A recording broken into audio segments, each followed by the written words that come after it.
ఎలక్షన్లో పోవటం తప్ప ఇప్పుడు ఉన్నటువంటి పరిస్థితులు ఇంకో ఆల్టర్నేటివ్ లేదు.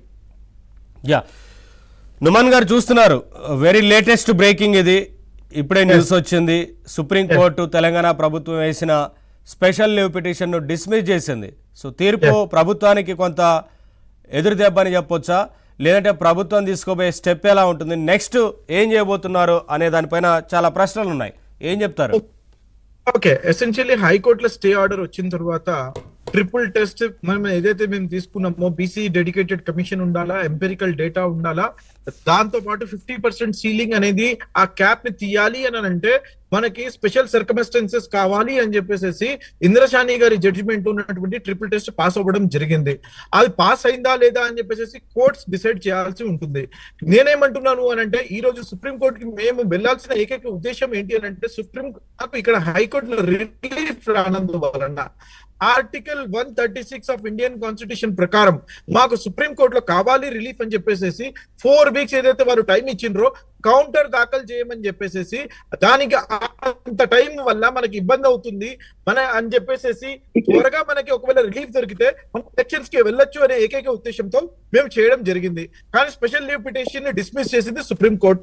Yes, no problem, we still have హైకోర్టులో మేము ఏదైతే పెండింగ్ పిటిషన్ ఉందో దానికి కౌంటర్ దాఖలు చేయాలా.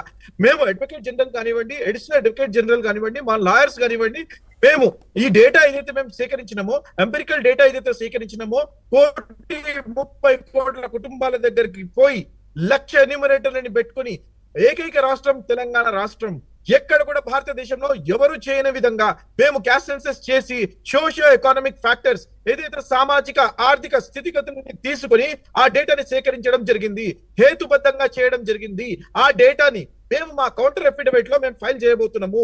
ఫైల్ చేసిన తర్వాత హైకోర్టు దాన్ని స్వీకరించిన తర్వాత, దానికి డిస్కషన్ జరిగిన తర్వాత, దానికి డిబేట్ జరిగిన తర్వాత మాకు రిలీఫ్ వస్తుంది అనే మాకు నమ్మకం ఉంది. నుమాన్ గారు, ఇప్పుడున్న సిచ్యువేషన్ బట్టి ఇక్కడ సుప్రీం కోర్టులో డిస్మిస్ అయింది కాబట్టి, హైకోర్టులో స్టే వచ్చింది కాబట్టి, దీనికి సంబంధించి అంటే బీజేపీని ఇప్పటికే మీరు కోరుతా ఉన్నారు, కేంద్ర ప్రభుత్వాన్ని కోరుతా ఉన్నారు, అన్ని పార్టీలకు సంబంధించి సహకారం కోరుతా ఉన్నారు. సరే, ఏం జరిగినా సరే ఇది వ్యతిరేకంగా తీర్పు వస్తుంది కాబట్టి, వచ్చింది కాబట్టి నెక్స్ట్ స్టెప్ ఎలా ఉంటుంది అనే దానికి మీరు కొన్ని చెప్పారు. కాకుండా అంతకుముందు కొన్ని విషయాలు మాట్లాడుతూ ఖచ్చితంగా రిజర్వేషన్ ఒకవేళ ఈ రకంగా కాకపోతే పార్టీ పరంగా ఇస్తాము, ఒకవేళ మాకు అక్కడ ఎదురు దెబ్బ తగిలితే అని ఒక మాట చెప్పారు కదా, అది ఏంటి నెక్స్ట్? అంటే ఆ రకంగా ఆయన ఎన్నిక నిర్వహిస్తారా, లేదంటే ఇదే రకంగా ఇంకా కంటిన్యూ ఫైట్ అనేది ఉంటుందా అనేది చెప్పండి.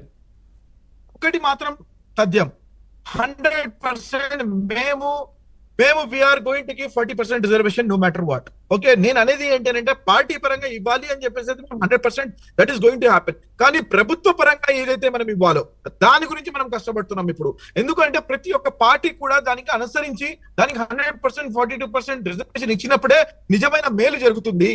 ఈ సామాజిక న్యాయం ఏదైతే జరగాలో అది మనకి ప్రతి ఒక్క పార్టీ ముందుకొచ్చి ఇస్తేనే జరుగుతుంది. అంటే దానికి గవర్నమెంట్ పరంగా మేము చేస్తేనే జరుగుతుంది అనే ఏకైక ఉద్దేశంతో మేము చేస్తున్నాము.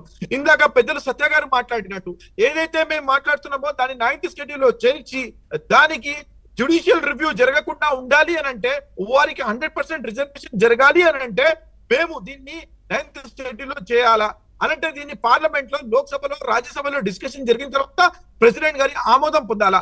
ఇది long term plan, short term plan. ఇప్పుడు లోకల్ బాడీస్ అనేవి ఆల్రెడీ 2 సంవత్సరాలు మేము ప్రభుత్వం వచ్చిన తర్వాత గడిచిపోయాయి. మాకు రావాల్సినటువంటి 1,500 కోట్ల సంవత్సరానికి అంటే 2 సంవత్సరాలకి 3,000 కోట్ల గ్రాంట్లు తెలంగాణకి రావాల్సినవి రావడం లేదు.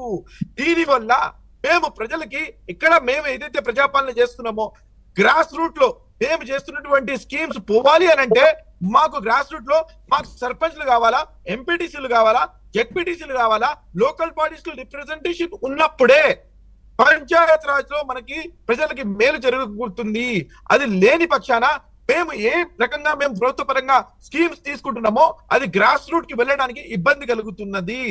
అందువలన 100% we are going to go with everybody elections. కానీ 42% reservation is 100% going to happen if BJP ఒకవేళ ముందుకు వచ్చి వారు మాకు 100% మాకు సపోర్ట్ చేస్తే మాత్రం దీనిని we can do through an act. వాళ్ళు చేయని పక్షంలో వారు బీజేపీ వారు ముందుకు రాని పక్షంలో 100% ఒత్తిడి ఓకే, మనం అవన్నీ డిస్కస్ చేద్దాం. నుమాన్ గారు, ఒకసారి నేను